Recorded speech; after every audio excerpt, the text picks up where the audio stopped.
जो महाकुंभ सजाए हैं हम उनको लाएंगे।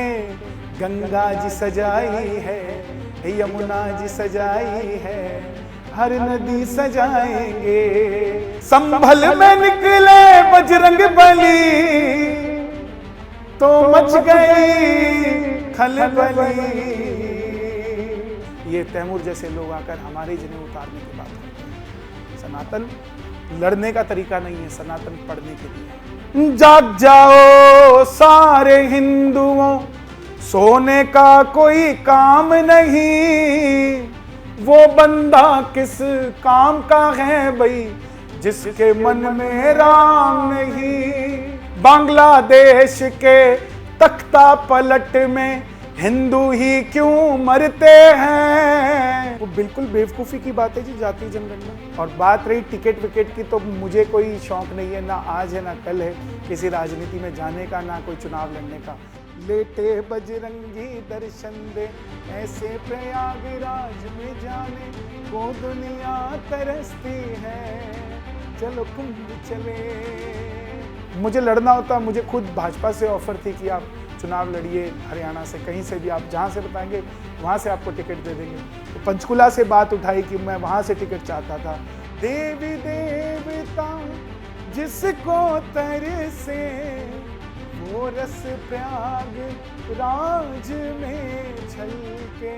नमस्कार, आप देख रहे हैं न्यूज नेशन। आपके साथ मैं लक्ष्मी उपाध्याय। आस्था के महापर्व महाकुंभ की शुरुआत हो चुकी है।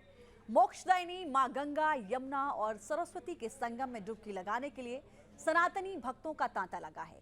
जैसे जैसे महाकुंभ आगे बढ़ रहा है, भक्तों की भीड़ लगातार उमड़ती जा रही है। साधु संतों से लेकर कथावाचक, भजन गायक, हर तरह हर कोई आस्था के इस महापर्व में भागीदार बनना चाहता है। न्यूज नेशन भी अपने दर्शकों के लिए लगातार महाकुंभ से लाइव कवरेज लेकर आ रहा है और इसके साथ ही हम स्टूडियो से भी खास मेहमानों के जरिए अपने दर्शकों तक महाकुंभ के रंग प्रस्तुत कर रहे हैं। और इसी कड़ी में आज हमारे साथ स्टूडियो में मौजूद हैं प्रसिद्ध भजन गायक कन्हैया मित्तल जी। कन्हैया जी, बहुत बहुत स्वागत है आपका न्यूज नेशन पर। बहुत बहुत धन्यवाद। जय सिया राम और सभी को महाकुंभ के इस महासंगम की बहुत बहुत बधाई। कन्हैया जी, खाटू श्याम कन्हैया जी, सालासर दरबार जो राम को लाए हैं, ऐसे तमाम आपके भजन हैं, जब लोग सुनते हैं तो उनमें डूब जाते हैं। लेकिन मेरा पहला सवाल कहिए, पहले दर्शकों की तरफ से अपील कहिए, वो यही है कि क्या महाकुंभ के लिए कोई ऐसा भजन जो शब्दों के जरिए लोगों तक, अंदर तक आस्था को पिरो सके? जी बिल्कुल, हमने भी महाकुंभ के लिए थोड़ी सी आहुति दी है कि भक्तों तक हमारी भावनाएं पहुंच सके और लोग जुड़ सके महाकुंभ के लिए। तो उसी में मैं सुना रहा हूँ। यूपी में जैसे राम मिले, घनश्याम मिले, शिव शंकर जी का संगम है, वैसे ही गंगा सरस्वती यमुना जी का ये संगम है।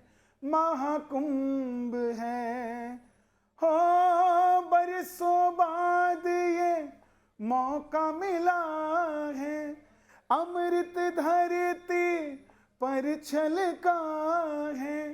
देवी देवता जिसको तरसे वो रस प्रयाग राज में छलके। संत चले, महंत चले, योगियों के नाथ चले, तुम भी चलो हम भी चले, चलो कुंभ चले।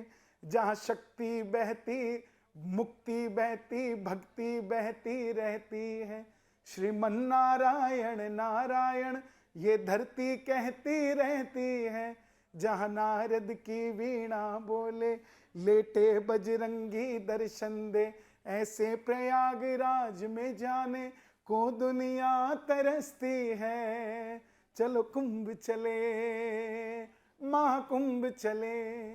जी बहुत अच्छा आपने कहा। शक्ति, भक्ति, मुक्ति तीनों ही इस महाकुंभ में मिलती हैं और निश्चित तौर पर तीनों से ही यहाँ पर हर कोई रूबरू और परिचित होता हुआ नजर आता है। हर किसी के लिए कन्हैया जी ये महाकुंभ अपने अपने लिए बेहद खास है। लेकिन अगर मैं कन्हैया मित्तल की बात करूं तो कन्हैया मित्तल के लिए ये महाकुंभ क्यों खास है, किस मायने में खास है? देखिए, इसके वैसे तो बहुत सारे मायने हैं, लेकिन सनातनी होने के नाते सबसे बड़ी खुशी है कि हमारे देश के अंदर हमारे त्योहारों को ही अहमियत नहीं दी जाती, बल्कि हमारी आध्यात्मिकता को भी अहमियत देकर हमारी संस्कृति को आगे बढ़ाते हुए इस तरह के महाकुंभ की रचना की जाती है। इतने संतों के दर्शन हमें वहां एक साथ करने को मिलते हैं। ऐसे ऐसे महापुरुष नजर आते हैं हमें, जिन जो पहाड़ों में सालों साल रहते हैं, लेकिन ये 144 साल के बाद होने वाले इस महाकुंभ में आज अपनी हाजिरी लगाने आए हुए हैं। उस धरती को और पवित्र पावन कर रहे हैं, उनके दर्शन करने को हमें अवसर मिलता है।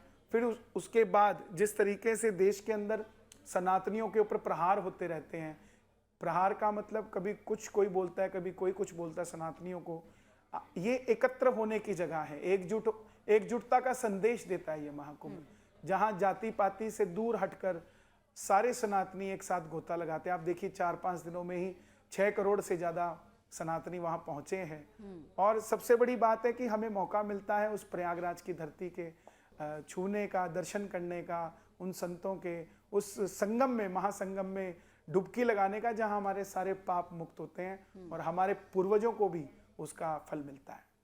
बिल्कुल ठीक कहा आपने। महाकुंभ हम कह सकते हैं कि वो ताकत रखता है कि एक ही उद्देश्य के लिए करोड़ों लोगों को एक साथ कैसे समाहित किया जा सकता है, कैसे इकट्ठा किया जा सकता है। जो भारत वसुदेव कुटुंबकम की बात करता है तो सिर्फ बात नहीं करता, उसकी झलक हम महाकुंभ में देख भी रहे हैं।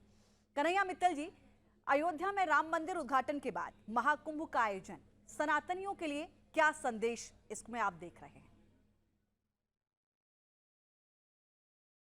सबसे बड़ा संदेश है जी, पिछले साल इसी महीने में हम आनंदित थे प्रभु राम के लिए, और इस साल हम प्रयागराज के लिए हैं। इससे अगले साल फिर कुछ ना कुछ हमें फिर से दर्शन करने को मिलेंगे। और आप देखिए कि पिछले साल 22 जनवरी को हम इस धरती के ऊपर स्वर्ग महसूस कर रहे थे अयोध्या नगरी के रूप में, और उसी से 200-250 किलोमीटर दूर एक और संगम हमें देखने को मिल रहा है इस साल। और अद्भुत ये नज़ारा है। ये मुझे लगता है कि अब कलयुग नहीं रहा है, ये पुनः राम युग आ गया है, सनातन युग आ गया है, जहां हमारे देश के अंदर सब सनातनी मिलकर उस एक बार गोता लगाना चाहते हैं उस महासंगम के अंदर, और अपनी भागीदारी हर कोई, मैं जिनसे भी मिल रहा हूं, चाहे वो जुडिशरी के हो, चाहे ब्यूरोक्रेट्स हो, चाहे भजन प्रवाहक हो, सिर्फ इस धर्म से जुड़े हुए क्षेत्र के लोग ही नहीं, चाहे डॉक्टर हो, इंजीनियर हो, किसी को भी पूछो आप कुंभ जा रहे हैं तो उसके चेहरे पर ये नहीं आएगा कि नहीं जा रहा हूं। वो कहता है, डेट बताता है कि मैं इस तारीख को जा रहा हूं। तो आप देखिए, जहां गरीब से गरीब तबका भी जा रहा है, वहां उसी भीड़ के अंदर बड़े बड़े आईपीएस, बड़े बड़े आईएएस मिलकर गोता लगाने की तैयारी कर रहे हैं। कितना बड़ा संदेश है। बिल्कुल ठीक कहा आपने। ये महाकुंभ है, यहाँ गरीबी, अमीरी, जाति पात, भेदभाव, रंग रूप यहाँ कुछ नहीं, सब एक समान और सब एक ही उद्देश्य के साथ, एक ही सपना लिए गंगा, यमुना और अदृश्य सरस्वती का जो संगम है उसमें डुबकी लगा रहे हैं। और मोक्ष की हर किसी के मन में निश्चित तौर पर कामना रहती है, क्योंकि इस बार का कुंभ 144 सालों के बाद वो संयोग पड़ा है, तो वैसे ही अपने आप में बेहद महत्वपूर्ण हो जाता है। मैं इस पर आगे और चर्चा मुझे लगता है ये मोक्ष जो है जी, मैं आपकी बात काट रहा हूं, लेकिन मुझे लगता है जो शब्द आपने मोक्ष का इस्तेमाल किया, मुझे लगता है कि अब की बार ये जाति पाति का मोक्ष है। हाँ। दोबारा कोई इस भारत के अंदर सनातनियों को जाति में बांटने की बात नहीं करेगा। जिस तरीके से यहाँ करोड़ों भक्त पधार रहे हैं, उनको मोक्ष मिलने वाला, उनकी बातों को मोक्ष मिलने वाला है। आपने कहा कि जाति पाति का मोक्ष है, और निश्चित तौर पर ये भारत है। और जब महाकुंभ की हम तस्वीर देखते हैं तो यहाँ कुछ नहीं नजर आता, गरीब हो, अमीर हो, जाति पात, कौन किस जाति का, यहाँ कुछ नहीं। यहाँ 7 समंदर पार से भी आ रहा है, वो भी सनातन संस्कृति में रमा हुआ ही नजर आ रहा है। मैं चाहूंगी कि इस पर कुछ लाइनें आपके मुख से हो जाए। जी, मैंने अभी जो राम को लाए हैं उसी के अंदर महाकुंभ को देखते हुए कुछ ऐड ऑन किया, मैं आपके चैनल के माध्यम से सभी सनातनियों तक पहुंचाना चाहता हूं जी। जो महाकुंभ सजाए हैं हम उनको लाएंगे, जो महाकुंभ सजाए हैं हम उनको लाएंगे, गंगा जी सजाई है, यमुना जी सजाई है, हर नदी सजाएंगे, भारत को सजाया था, भारत को सजाएंगे, महाकुंभ सजाया है, महाकुंभ सजाएंगे, यूपी में फिर से हम भगवा लहराएंगे, पूरे भारत में हम भगवा लहराएंगे। इन लाइनों में आपने महाकुंभ के साथ साथ और भी एक बड़ा मैं कहूँ मैसेज दे दिया है, उस पर मैं आगे चर्चा करूंगी।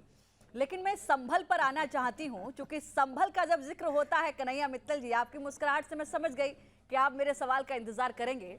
जब संभल का जिक्र होता है तो हमें शास्त्रों में लिखा वो वर्णन भी याद आता है कि कलयुग में यही संभल होगा जब कल्कि भगवान का अवतार होगा और कलयुग का समाप्त हम देखेंगे। लेकिन अगर संभल में हम देख रहे हैं तो वहां पर अब जो तस्वीर नजर आ रही है, वहां पर आप देखेंगे कि भगवान की मूर्तियां निकल रही हैं, बजरंगबली निकले, जिस पर मैंने कुछ आपके भजन भी देखे कि संभल में बजरंगबली निकले हैं, तमाम मंदिर निकल रहे हैं, प्राचीन धरोहरें जो हम देख रहे हैं जिनको पूरी तरीके से पाट दिया गया था वो वहां पर हमें दिखाई दे रही हैं। इस पर आपका संदेश और आप इस पूरी प्रक्रिया को कैसे देखते हैं? और वो बजरंगबली पर जो आपका गाना जो आपने लोगों में उसके जरिए आस्था नजर आई, वो भी मैं सुनूंगी। देखिए, जब जब भगवान प्रकट होते हैं उनसे पहले हनुमान जी प्रकट होते हैं जी। आप त्रेता में राम जी से पहले हनुमान जी आए, द्वापर में कृष्ण से पहले बजरंगबली तैयार थे, और अब कल्कि अवतार से पहले हनुमान जी प्रकट हो चुके हैं। प्रकट हो गए। और जिन लोगों को ये जय श्री राम के नारे, आतंकवादी नारे नजर आते हैं, उन लोगों के लिए स्पष्ट है कि यहाँ आस्था के साथ हिस्ट्री के अंदर कहीं ना कहीं खिलवाड़ हुआ है, और उसी हिस्ट्री को सही करते हुए भगवान स्वयं अपने दर्शन दे रहे हैं। किसी तरीके का किसी को कोई इसके अंदर दो राय दो मत नहीं रखना चाहिए। और जो भजन की आपने बात करी संभल के लिए, तो मैंने उसको गाया है, और उस भजन के अंदर विशेष ये है कि करोड़ों लोगों तक वो कुछ ही दिनों में पहुंच गया। और हनुमान जी किस तरीके से त्रेता में उड़कर आते थे, द्वापर में उड़ के आते थे, लेकिन कलयुग में कैसे आते हैं मैं सुनाने जा रहा हूँ।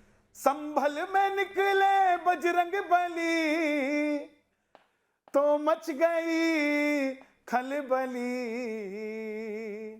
जय जय जय बजरंग बली, हाँ जय जय जय बजरंग बली। संभल में निकले बजरंग बली, लो मच गई खलबली, जय जय जय बजरंग बली।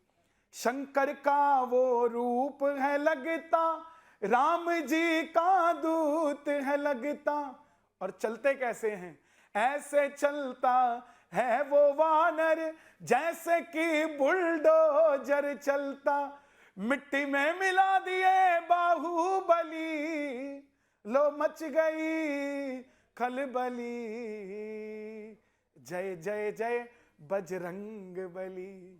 जय श्री राम।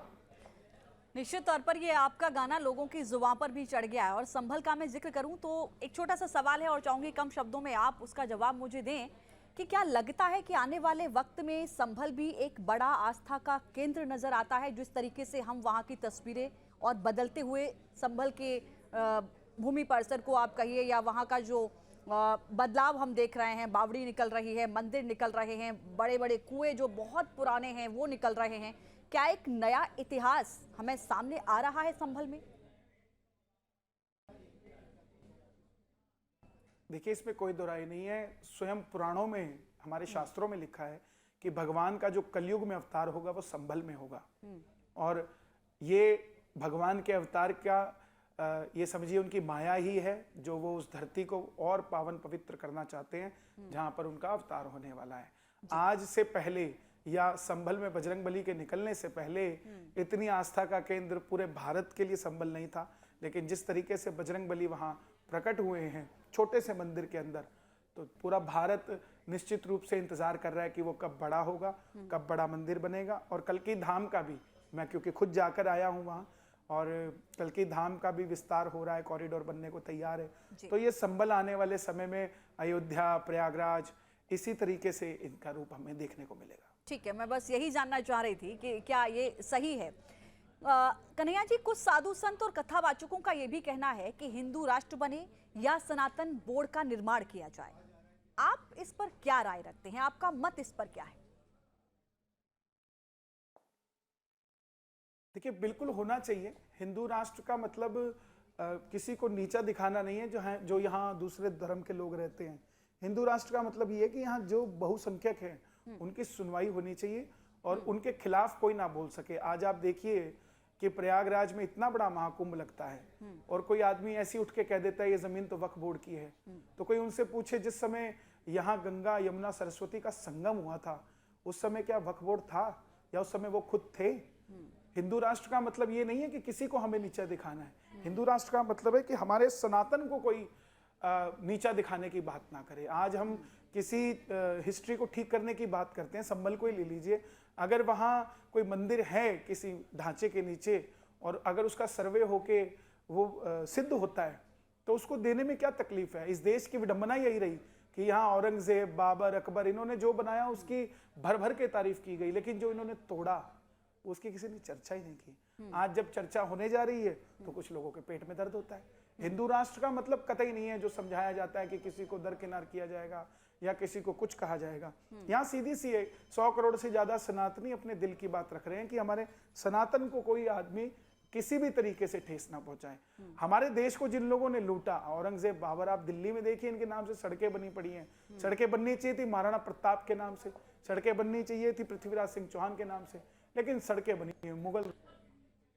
क्या है ये? हिंदू राष्ट्र बनेगा, वो सड़कों का नाम हम गुरु नानक देव जी के नाम से रखेंगे, गुरु गोविंद सिंह जी के नाम से रखेंगे, जिन्होंने इस देश को दिया। वो छोटे छोटे बच्चे दीवारों में चिन गए, क्या उन कसूर था? हिंदू राष्ट्र के अंदर सिर्फ हिंदू की बात नहीं है, हर धर्म के सम्मान की बात है। हिंदू राष्ट्र का मतलब है हर सनातनी। हिंदू का मतलब किसी जाति या पात से नहीं है। मुझे लगता है कि जो आप भी अपने शब्दों में बताने की कोशिश यही कर रहे हैं कि हिंदू का मतलब है सनातन, हर वो व्यक्ति हिंदू धर्म नहीं है, धर्म सनातन है। यस। कन्हैया मित्तल जी, मैं सनातन पर कुछ शब्द चाहती हूं कि कुछ अपने गानों के जरिए, कुछ भजनों के जरिए एक बार सनातन पर कुछ बोल दीजिएगा। आगे चर्चा हम करेंगे जारी। कंधों से ऊंची छाती नहीं होती, धर्म से बड़ी कोई जाति नहीं होती। दीपक ही नहीं बचा तो बाती का क्या करेंगे, सनातन धर्म ही नहीं बचा तो जाति का क्या करेंगे। सनातन अपने आप में वो है जिसको समझ पाना असलियत में, क्योंकि ये जीने का एक तरीका है। धर्म की जय हो, अधर्म का नाश हो, प्राणियों में सद्भावना हो, विश्व का कल्याण हो। कौन बोलता है ये बात? सिर्फ और सिर्फ सनातन बोलता है। और इतनी बड़ी बात कहने के लिए इतना बड़ा हृदय भी चाहिए। हमारे देश के अंदर ही क्यों मुगलों को भी राज करने का मौका मिला, अंग्रेजों को भी राज करने का मौका मिला? क्यों मिला? क्योंकि हम हर किसी को गले लगाने की बात करते हैं, हर किसी का लिए अच्छा सोचते हैं। वो बात अलग होती है कि बाद में हमारे लिए ही वो विपरीत परिस्थितियां हो जाती है। ये तैमूर जैसे लोग आकर हमारे जिन्हें उतारने की बात करते हैं। सनातन लड़ने का तरीका नहीं है, सनातन पढ़ने के लिए है। सनातन को अगर जीना है, सनातन एक पद्धति है जो आपके शुभ जन्म लेने के बाद से लेकर आपके मरण तक की एक पद्धति है जो पूरे विश्व के अंदर एप्लीकेबल भी होनी चाहिए, जिस तरीके से इसका सद्भाव है। कन्हैया जी, आपने भी 2 वर्ड कहे कि जब दिया नहीं रहेगा तो बाती का क्या करोगे, राष्ट्र नहीं रहेगा तो जाति का क्या करोगे। जो लोग जाति जनगणना की बात करते हैं उनके लिए भी जरा बता दीजिए कि कन्हैया मित्तल की क्या राय है।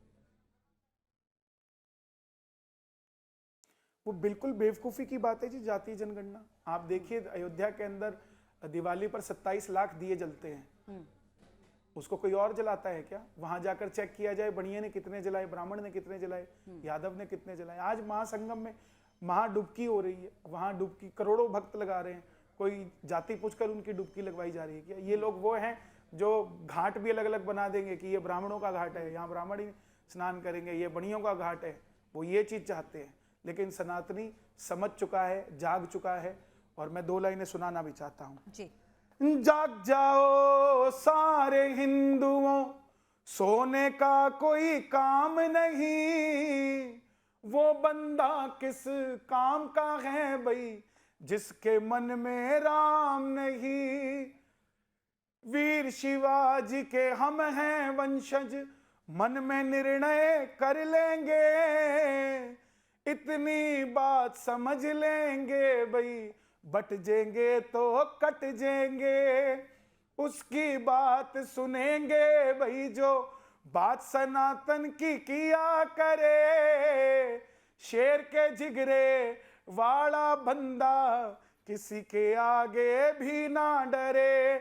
100 मोहम्मद गौरी मारे पृथ्वीराज चौहान बने। चाय बेचन वाला मोदी हिंदुओं की पहचान बने। बांग्लादेश के तख्ता पलट में हिंदू ही क्यों मरते हैं। भाईचारे की आड़ में भाई ये क्यों ऐसा करते हैं। समझने की बात है, अगर हम जातियों में बटेंगे तो कोई किसी ना किसी को हमसे फायदा ही होगा और हमें नुकसान पहुंचाएगा, इसलिए जातियों में नहीं बटना है। मुझे जरा ये भी बताइए कि आपने कहा कि जातियों में अगर बटेंगे तो नुकसान होगा, इसका फायदा किसे नजर आता है और जब नुकसान है तो उस पर चर्चा क्यों? कि सिर्फ राजनीति की बात है, सिर्फ राजनीति वालों को जो जाति के नाम पे राजनीति करना चाहते हैं, और तो कोई है ही नहीं इस देश के अंदर जो चाहता हो कि हम बटे। जिसको अपनी अंग्रेज आए इस देश के अंदर वो हमें बांट के चले गए। हमारे यहाँ जाति होती नहीं, हमारे यहाँ तो कुल होता है। हमारे यहाँ तो जाति कभी है ही नहीं, रही नहीं, ये तो अंग्रेज आकर जातियों में बांट के गए। आप भारत का अगर इतिहास खोलकर देखेंगे, अगर पढ़े लिखे लोगों से चर्चा करेंगे तो आपको समझ में आएगा कि यहाँ जाति का कोई मतलब नहीं। अगर कोई पंडित है तो कुछ पंडित भी गरग लगाते हैं, कुछ बणी है वो भी गरग लगाते हैं, कुछ और भी यूपी में है वो भी गरग लगाते हैं। जाति है ही नहीं, जाति कहीं नहीं है। तो बांटने का एक तरीका है जिसको हम खत्म करना चाह रहे हैं और कहीं ना कहीं खत्म हो भी रहा है। ठीक है कन्हैया जी, मैं आगे जो भी आपने कुछ गाने गाए हैं उनमें से कुछ अंश मैं रख रही हूँ और अपने आखिरी सवाल में उनसे जुड़ा हुआ एक सवाल करूंगी। लेकिन मैं एक छोटा सा किस्सा आपसे सुनना चाहती हूँ। बहुत मैंने देखा और वायरल भी हुआ कि शायद आप खाटू श्याम जी गए थे और आपने बताया कि ना तो लाइसेंस था ना मुझे गाड़ी चलाना आती है। खासकर मैं उन लोगों के लिए मैसेज देना चाहती हूँ जो कहते हैं कि नहीं ऐसा कुछ चमत्कार होता नहीं है। तो मुझे लगता है कि जब कन्हैया मित्तल के मुंह से वो चमत्कार सुनाई देगा तो निश्चित तौर पर भरोसा करना ही पड़ेगा, दूसरा ऑप्शन बचता नहीं है। वो क्या है जरा समझाइएगा। ऐसे बहुत सारे करिश्मे हैं खाटू श्याम जी के दरबार में जाने के, और मैं तो एक जयकार भी लगाऊंगा, बोलिए हारे के सहारे की जय। ये किस्सा जोधपुर के एक भक्त का है जो अपने धर्मपत्नी के साथ और अपने बच्चे के साथ खाटू श्याम जी आने की चर्चा करता है जी। और उसके ऑफिस में जब ये चर्चा होती है कि वो जा रहे हैं तो इनोवा गाड़ी उनके पास होती है, तो ऑफिस के 2 लोग और कहते हैं कि हमें भी चलना है। तो वो जो ऑनर होता है उसको खुद को गाड़ी नहीं चलानी आती तो वो ड्राइवर साथ लेके जाता है। रास्ते में जब अजमेर क्रॉस करते हैं तो उनकी गाड़ी का एक्सीडेंट हो जाता है ट्रक से। तो ट्रक से जब एक्सीडेंट होता है तो जो ड्राइवर होता है वो घायल हो जाता है, उसको हॉस्पिटल ले जाते हैं। गाड़ी का इतना नुकसान नहीं होता, गाड़ी चलने के लिए तैयार होती है। तो जो ले जा रहा होता है अपनी बच्चों के साथ होता है, पत्नी के साथ, वो अपने पीछे वाले 2 लोगों से पूछता है कि भाई तुम गाड़ी चलाना जानते हो? तो उसमें से एक का ऐसा लगता है कि जैसे इसने चलाने की प्रतिक्रिया कही हो कि हाँ मुझे आता है। तो वो बैठ जाता है ड्राइविंग सीट पे और गाड़ी लेकर खाटू श्याम जी पहुंच जाते हैं। तोरण द्वार पर जाकर वो जो ड्राइवर गाड़ी चला, जो पीछे से आकर गाड़ी चलाता है, वो बेहोश होकर बैठ जाता है। तो उसको उठाते हैं तो उसको कहते हैं भाई गाड़ी थोड़ा और आगे ले। तो बोलता है भाई मुझे गाड़ी चलानी नहीं आती है, मुझे यही नहीं पता मैं यहाँ तक पहुंचा कैसे हूँ। तो ये श्याम बाबा के करिश्मे हैं, बहुत सारे ऐसे करिश्मे हैं। लेकिन मैं यही निवेदन करूंगा सभी आपके चैनल के माध्यम से खाटू श्याम जाने वालों को कि चमत्कार देखकर मत जाइए, आपके साथ चमत्कार होगा, तब आप समझ जाएंगे अपने आप कि ये दरबार कैसा है। ये हारे का सहारा है इस कलयुग के अंदर खाटू श्याम जी। और देखिए कितनी खूबसूरत बात है कि महासंगम महाकुंभ 26-27 फरवरी को खत्म हो रहा है और 28 फरवरी से खाटू श्याम जी का लक्खी मेला शुरू हो रहा है जो कि 12 मार्च तक चलेगा। एक मेले से हम निकलेंगे तो दूसरे मेले में चले जाएंगे। इससे बढ़कर सनातन के लिए और सुखद पल क्या हो सकते हैं। सनातनी रोता अच्छा ही नहीं लगता है। बिल्कुल ठीक कहा आपने। कन्हैया जी, अब मैं एक सवाल पर आ रही हूँ। आपके पहले गाने से शुरुआत, आपने कहा कि जो राम को लाए थे हम उनको लाएंगे। देखिए, पहले तो मैं क्लियर कर दूं कि मैं राम के लाने को किसी भी पार्टी या किसी भी व्यक्ति विशेष को बिल्कुल उसका श्रेय नहीं देती। भगवान राम का जो मंदिर बना वो पूरा एक प्रोसेस रहा, कोर्ट का अपना आदेश रहा, और भगवान तो दुनिया को चलाने वाले हैं, तो वो खुद उनका रहा वो संयोग जिस वक्त उनका स्थापना वहाँ पर प्राण प्रतिष्ठा हुई। लेकिन आपके उस गाने का बड़ा असर हुआ, ये कहना गलत नहीं होगा। दूसरा, कुछ नाराजगी आपकी नजर आई उन्हीं से जिनके पक्ष में आपने ये पूरी हवा बनाई हरियाणा चुनाव के दौरान। अटकलें कुछ और लगने लगी कि आप दूसरी जगह हाथ थामने की चर्चा होने लगी। इस पूरी प्रक्रिया को जरा समझाइए। और इस वक्त जब महाकुंभ में और बजरंगबली संभल का जब जिक्र करते हुए आपने कुछ दो लाइनें ऐसी कही कि 2027 का मुझे आपका जो विजन था वो क्लियर समझ में आने लगा, तो जरा बताइएगा कि वो दौर क्या था और आने वाला दौर कन्हैया मित्तल के हिसाब से क्या चल रहा है। देखिए, मैं यही कहूंगा, हो ही है वही जो राम रचि राखा। मैं जिस तरीके से आपने कहा कि मैं राम मंदिर के बनने का किसी व्यक्ति विशेष को श्रेय नहीं देती, मैं उसी प्रकार राम मंदिर में जाने वाले को किसी पार्टी विशेष से नहीं जोड़ना चाहता जी। मेरा मन है कि पूरी दुनिया अयोध्या जाए।